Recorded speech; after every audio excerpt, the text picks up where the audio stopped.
Hello guys, this is Indian Medico, and in this video we'll see a review of general pathology. First, let us discuss what is pathology. Pathology is a study of functional changes in cells, tissues and organs that underlie disease.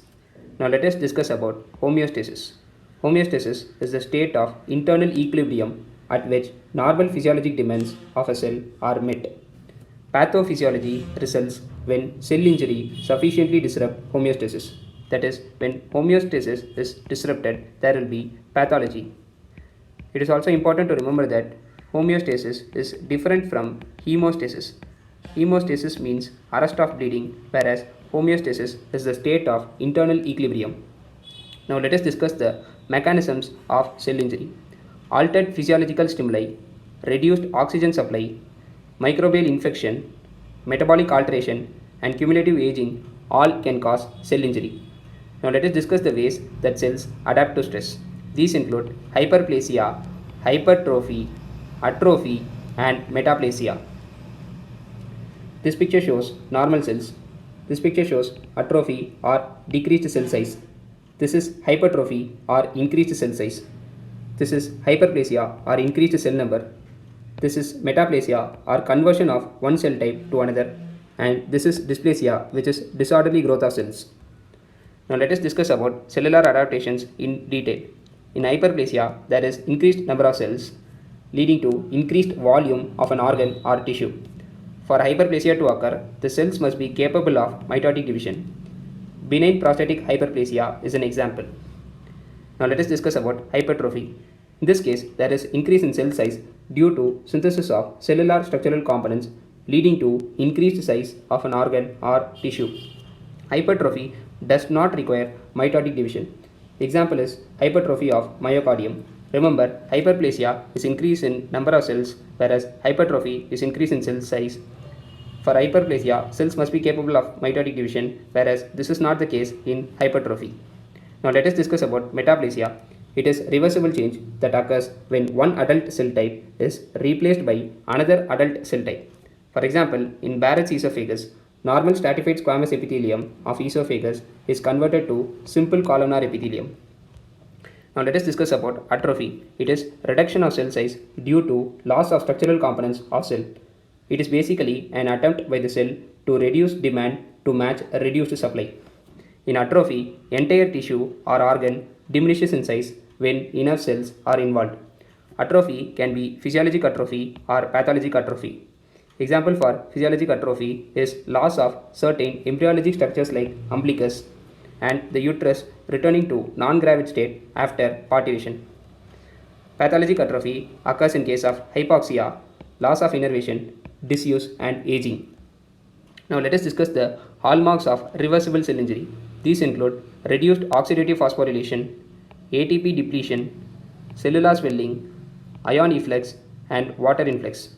This picture shows a normal cell and this picture shows a cell undergoing reversible injury. The features include cellular swelling, nuclear chromatin clumping, endoplasmic reticulum swelling, ribosomal detachment, membrane blebbing and mitochondrial swelling. Now let us discuss about irreversible cell injury. Continued insult can eventually lead to irreversible cell injury. The threshold at which irreversible cell injury occurs is different in different tissue types. It is important to remember that irreversibly injured cells undergo cell death. This picture shows the features of irreversible cell injury. These include lysosomal rupture, phospholipid membrane damage, increased mitochondrial permeability, and nuclear changes. Now let us discuss about nuclear changes in detail. These include pycnosis or nuclear condensation, karyoresis or nuclear fragmentation, and karyolysis or nuclear pallor. Now let us discuss about the types of cell death. There are two types of cell death. They are apoptosis and necrosis. Apoptosis is also known as programmed cell death. It is a process of cell death by which a cell activates enzymes like caspases that degrade the cell's own DNA and proteins while maintaining an intact plasma membrane. The entire cell is then phagocytosed. Now let us discuss about necrosis. It is a process of cell death by lysosomal enzymatic digestion and loss of plasma membrane integrity. Now let us discuss the differences between apoptosis and necrosis. Remember, apoptosis may be physiologic or pathologic, whereas necrosis is always pathologic. In case of necrosis, there is loss of plasma membrane integrity and it often elicits inflammation in adjacent tissue. In case of apoptosis, plasma membrane integrity is maintained and there is no inflammation. In necrosis, lysosomal enzymes may come from dead cells or from leukocytes. If they come from dead cells, it is called as autolysis. Now let us discuss the steps of apoptosis. There will be cell shrinkage, chromatin condensation and fragmentation, formation of apoptotic bodies, and phagocytosis by macrophages. This picture shows a normal cell. This picture shows the steps of apoptosis. That is, there will be nuclear condensing or pycnosis, formation of blebs, and cell shrinkage. Eventually, there will be nuclear fragmenting or karyorrhexis, formation of apoptotic bodies, and then the phagocytes engulf the apoptotic bodies.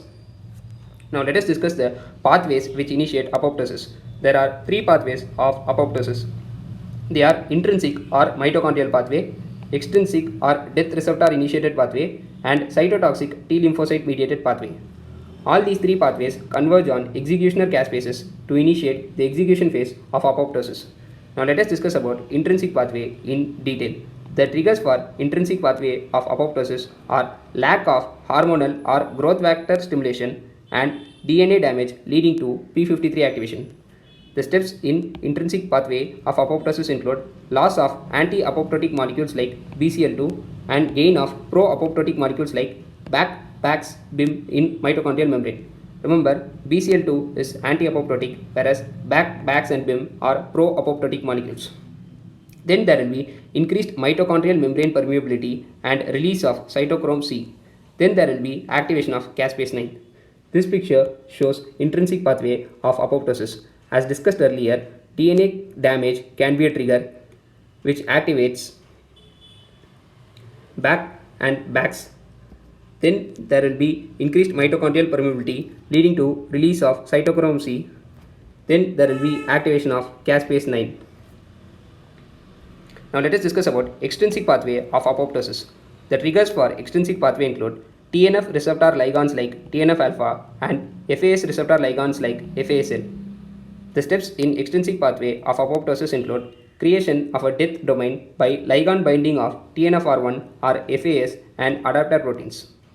The death domain then cleaves and activates procaspase 8, creating caspase 8. This picture shows the extrinsic pathway. As you can see, it involves FAS ligands and there will be creation of caspase 8 in extrinsic pathway. Now let us discuss about cytotoxic T lymphocyte or CTL mediated pathway of apoptosis. The cytotoxic T lymphocytes secrete perforin, allowing entry of granzyme B and activation of executioner caspases. Cytotoxic T lymphocytes also secrete FAS ligand to initiate the extrinsic apoptotic pathway. Now let us discuss about execution phase of apoptosis. Activated caspase 9 or activated caspase 8 in case of extrinsic pathway lead to cascade and activation of caspase 3 and caspase 7, which are known as executioner caspases. As you can see in this picture, from intrinsic pathway caspase 9 and from extrinsic pathway caspase 8 activate caspase 3 and caspase 7, which are executioner caspases. This causes disruption of cytoskeletal components or cell replication machinery and changes to cell surface molecules which facilitate phagocytosis. Now let us discuss the histologic features of necrosis. There will be increased cytoplasmic eosinophilia, vacuolated cytoplasm, nuclear changes like karyolysis, pycnosis and karyorrhexis.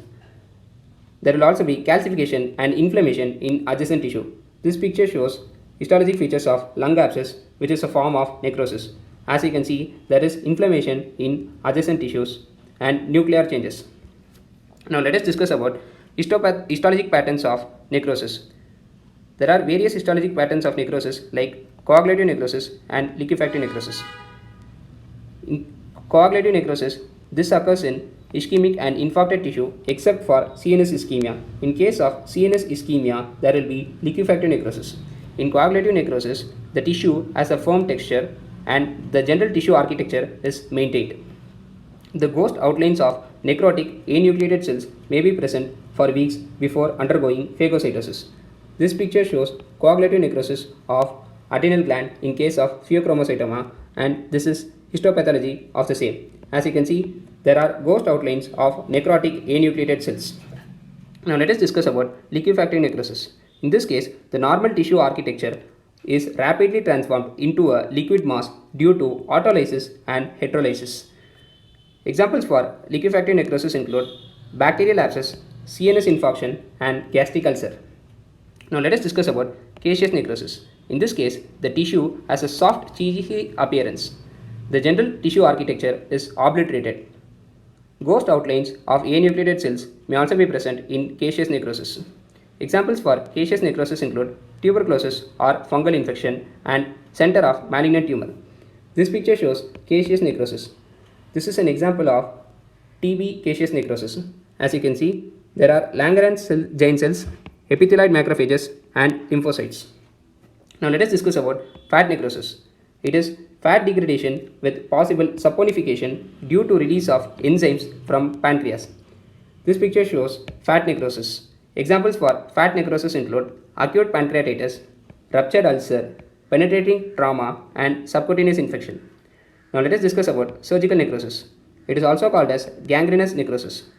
Example is a limb which has lost blood supply and has undergone coagulative necrosis. Now let us discuss about calcification. There are two types of calcification. They are dystrophic calcification and metastatic calcification. In dystrophic calcification, there is local deposition of predominantly calcium salts in injured or necrotic tissue in the setting of otherwise normal calcium levels. In metastatic calcification, there is local or wide deposition of predominantly calcium salts in otherwise normal tissue in the setting of hypercalcemia. Remember, in case of dystrophic calcification, there is injured or necrotic tissue and normal calcium level, whereas in case of metastatic calcification, the tissue is normal but there is hypercalcemia. This picture shows the histologic feature of calcification, and this picture shows Von Cosa stain which is used to stain calcium. Now let us discuss the histologic features of calcification. There will be amorphous basophilic granules in intracellular space or extracellular region or both. This picture shows the histologic features of calcification. Over time, ossification may occur at sites of dystrophic calcification. Now let us discuss an example of dystrophic calcification. 75-year-old man noted to have calcified aortic stenosis. This is because of the process of dystrophic calcification which has taken place in his aged atherosclerotic aortic valve. Remember, in dystrophic calcification, the tissue is injured but there is normal calcium levels in blood. Now let us discuss about hypoxia and ischemia. Hypoxia is a state of reduced oxygen availability. It can occur due to poor hemoglobin saturation, inadequate ventilation, or hemolysis. Now let us discuss about ischemia. It is a state of significantly reduced blood flow which can occur due to thrombotic occlusion or trauma. Ischemia leads to tissue damage if not reversed. Now let us discuss the differences between ischemia and hypoxia. It is important to remember that ischemia induces tissues faster than hypoxia. This is because in hypoxic tissues, anaerobic glycolysis can continue, whereas in case of ischemic tissues, anaerobic glycolysis stops when substrates are depleted or when there is accumulation of excessive waste products due to impaired blood flow. Now let us discuss the early consequences of ischemic injury. There will be transient shift to anaerobic glycolysis, there will be disturbed ionic and fluid balance, and there will be inhibited beta oxidation of fatty acids. Now let us discuss the late consequences of ischemic injury. These include lysosomal activation and leakage of proteins like creatine kinase, troponin, myoglobin, and cellular enzymes. Now let us discuss about reperfusion injury. When blood flow is restored in an ischemic tissue, cells that survived the initial ischemia may now be damaged by processes initiated by oxygen-free radicals, inflammatory cells, or activation of complement pathway. Now let us discuss the differences between heterophagy and autophagy. Heterophagy is a process by which lysosomes digest material from the extracellular environment, and autophagy is a process in which there is lysosomal digestion of a cell's own components. Now let us discuss about intracellular accumulations. The various types of intracellular accumulations include excess of a normal cellular constituent, abnormal substance, or pigments. These pigments can be exogenous pigments or endogenous pigments. Now let us discuss about pigments in detail. Macrophages scavenge for exogenous pigments. The most common exogenous pigment in human body is carbon or coal. In case of tattoo, the pigment is ingested by dermal macrophages, usually without an inflammatory response. Now let us discuss about endogenous pigments in detail. These include lipofuscin, hemosiderin, melanin, hemetin, and bilirubin. Now let us discuss about hemosiderin. It is basically iron stored in cells in the form of hemosiderin. It stains blue with Prussian blue histochemical stain and yellow-brown with H&E stain. Now let us discuss about bilirubin. It is the pigment derived from hemoglobin, but it does not contain iron. In case of jaundice, excess of bilirubin accumulates within cells and tissues. Now let us discuss about melanin. It is the only endogenous brown-black pigment. It is formed during oxidation of tyrosine to dihydroxyphenylalanine or DOPA by tyrosinase in melanocytes. This picture shows histopathology of lipofuscin. As you can see, lipofuscin is brown or yellow in color. This is a liver biopsy. Lipofuscin is also known as wear and tear pigment, and it occurs due to aging. Now let us discuss about inflammation. Inflammation is the biologic response to a perceived injurious agent that results in vascular changes which allow fluid and leukocytes into extravascular tissue. There are two types of inflammation. They are acute inflammation and chronic inflammation. Acute inflammation is the early and immediate response to injury lasting for a short duration. The classic features of acute inflammation are hyperemia or rubor or redness, pain or dolor, heat or calor, edema or swelling or tumor, and loss of function. This picture shows the process of acute inflammation. As you can see, there is hyperemia or redness and edema or tumor. In this case, there will also be pain, heat, and loss of function. The chief cells involved in acute inflammation are polymorphonuclear leukocytes. Now let us discuss about edema. It is excess transudative or exudative fluid in the interstitial space or a body cavity. This picture shows edema of legs. There are two types of edema. They are transudate or exudate. Transudate is a clear extravascular low protein low cellularity fluid which occurs due to changes in hydrostatic or osmotic pressure. The specific gravity of transudate is less than 1.012. Exudate is usually a cloudy extravascular high protein high cellularity fluid which occurs due to changes in capillary permeability. The specific gravity of exudate is usually more than 1.012. Pus is nothing but a purulent exudate, that is, it is an exudate rich in neutrophils and parenchymal cell debris. Now let us discuss the differences between transudate and exudate. Remember, transudate is clear whereas exudate is cloudy. Transudate has low protein and low cellularity whereas exudate has high protein and high cellularity. Transudate occurs due to changes in hydrostatic or osmotic pressure whereas exudate occurs due to changes in capillary permeability. The specific gravity of transudate is less than 1.012 whereas the specific gravity of exudate is greater than 1.012. Now let us discuss about pseudomembrane formation. It is acute inflammatory process where there is an overlay of fibrin and debris on a mucous membrane. Remember, a pseudomembrane is not a true membrane. This picture shows pseudomembrane formed in a case of diphtheria. Now let us discuss the steps in acute inflammation. There will be vasodilation, increased vascular permeability and exudation into extravascular tissues. Then there will be intravascular stasis and leukocyte margination. This picture shows the various steps in acute inflammation. First, there will be vasodilation or dilation of blood vessels. Then there will be increased vascular permeability and exudation into extravascular tissues. Then there will be intravascular stasis and leukocyte margination. Now let us discuss about vasodilation and increased vascular permeability in detail. This is caused due to inflammatory mediators such as histamine, nitric oxide, bradykinin, interleukin 1, TNF and interferon gamma. The first mediators to be released are histamine and serotonin.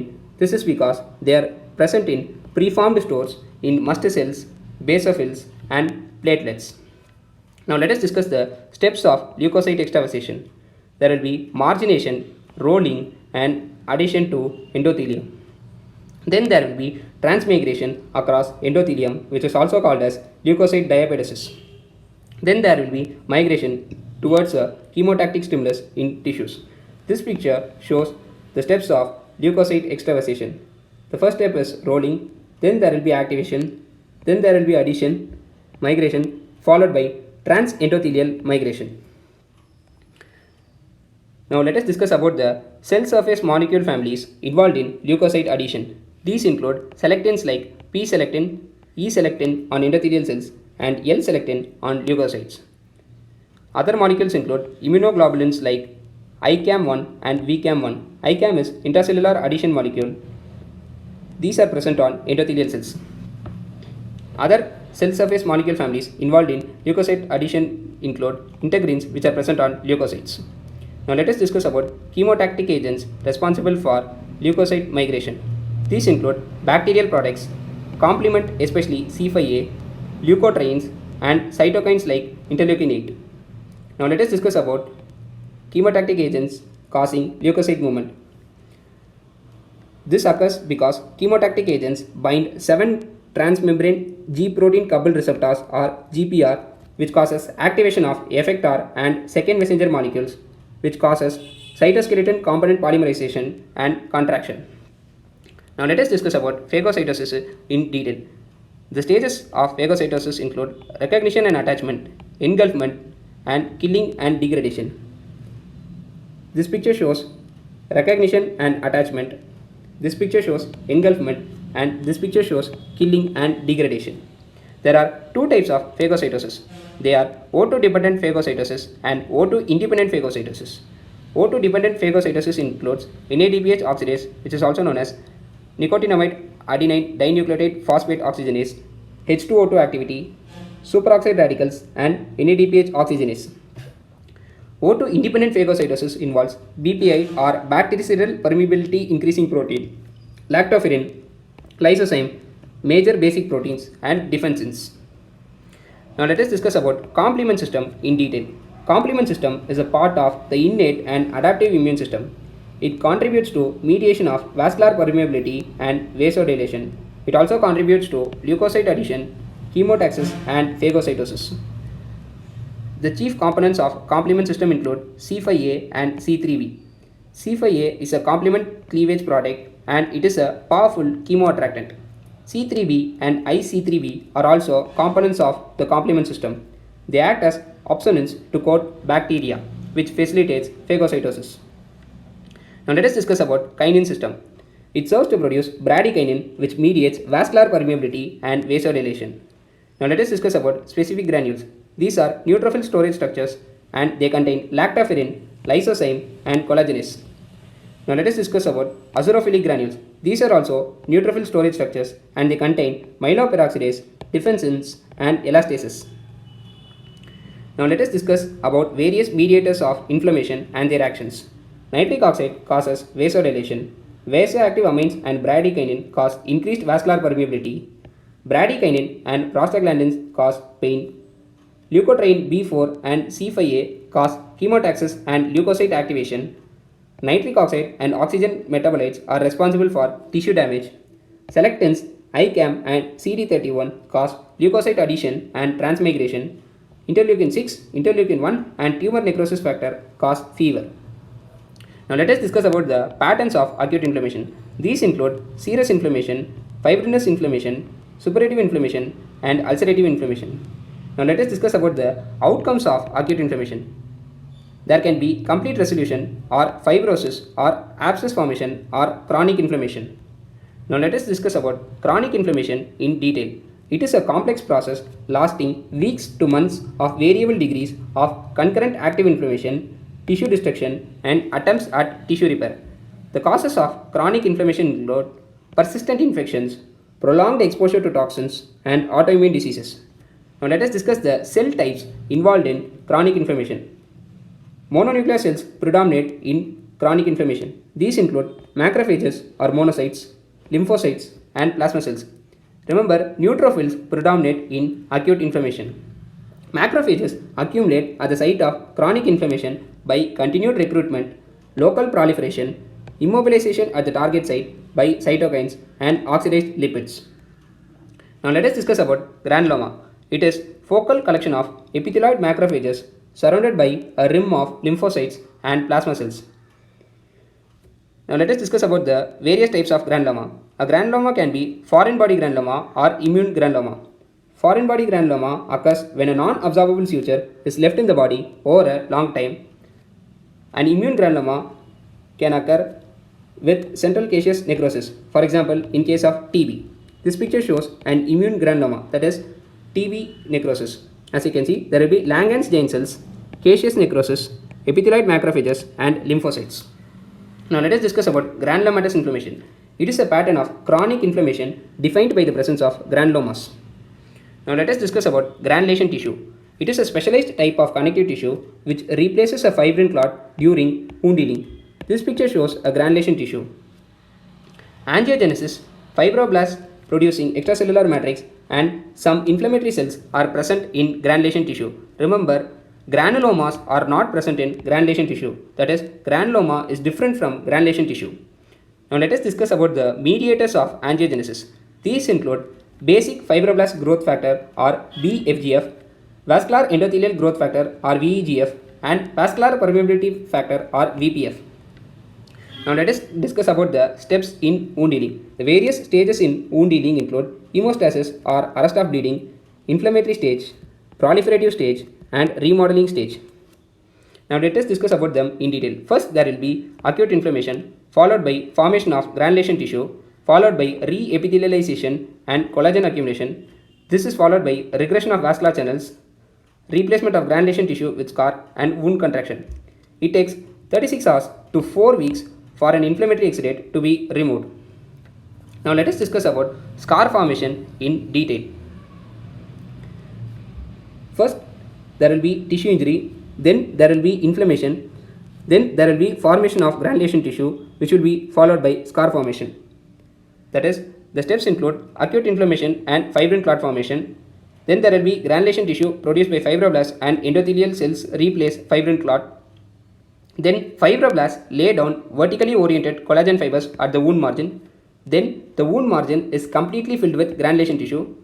Then there will be progressive re-epithelialization, devascularization and collagen deposition over the next 2 to 3 weeks, which results in a dense white scar.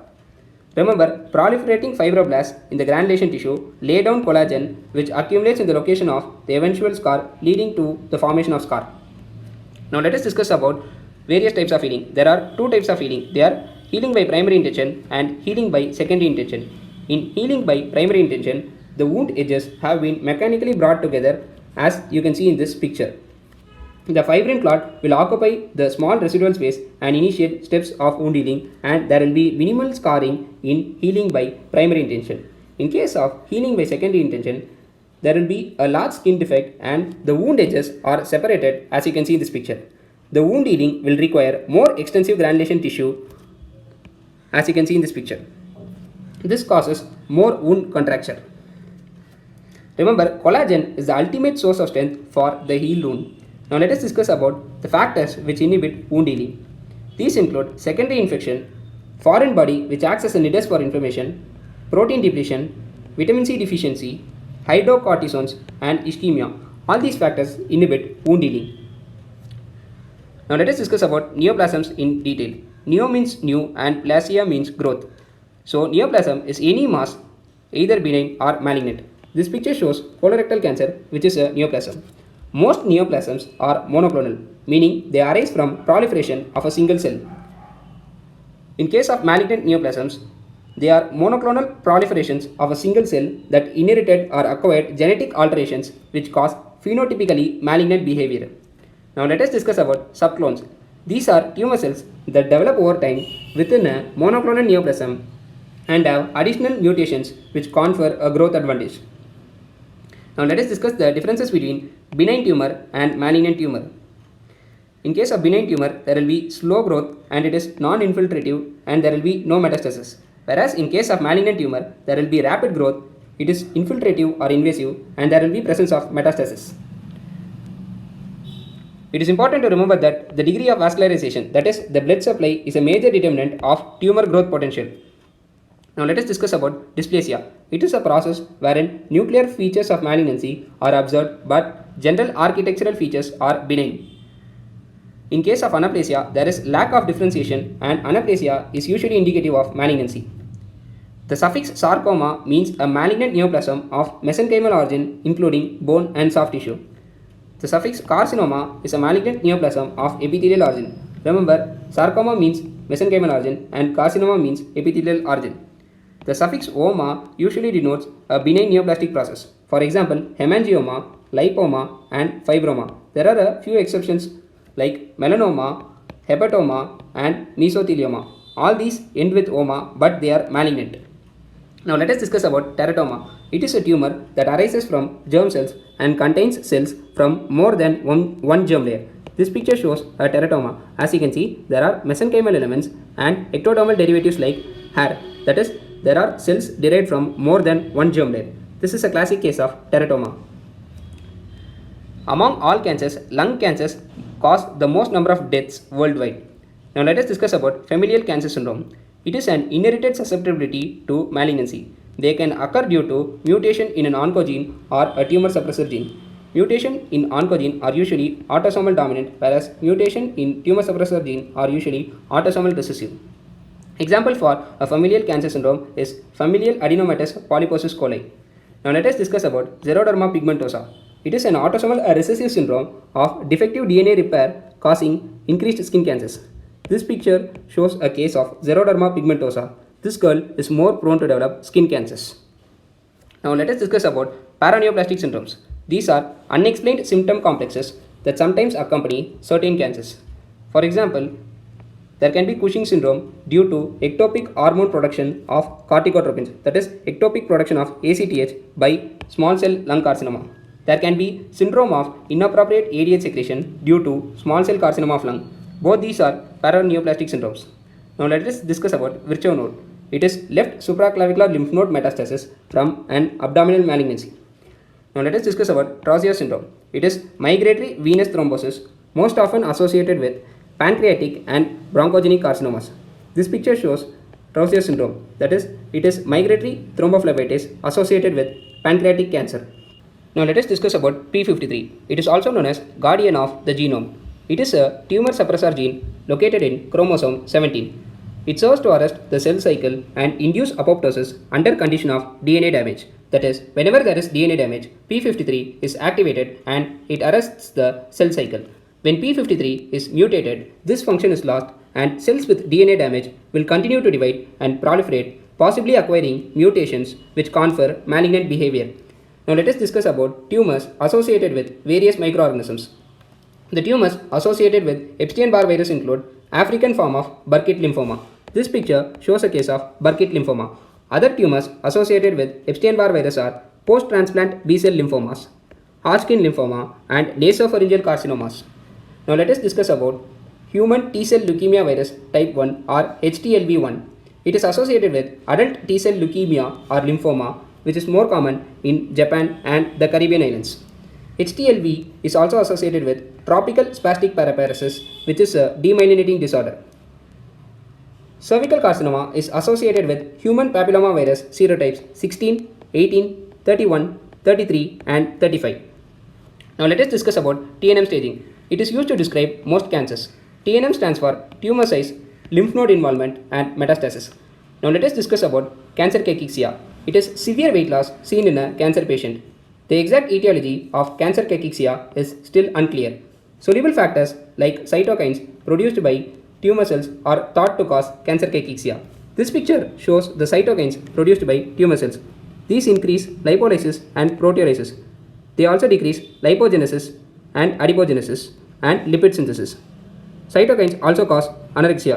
All these contribute to the cachexia seen in a cancer patient.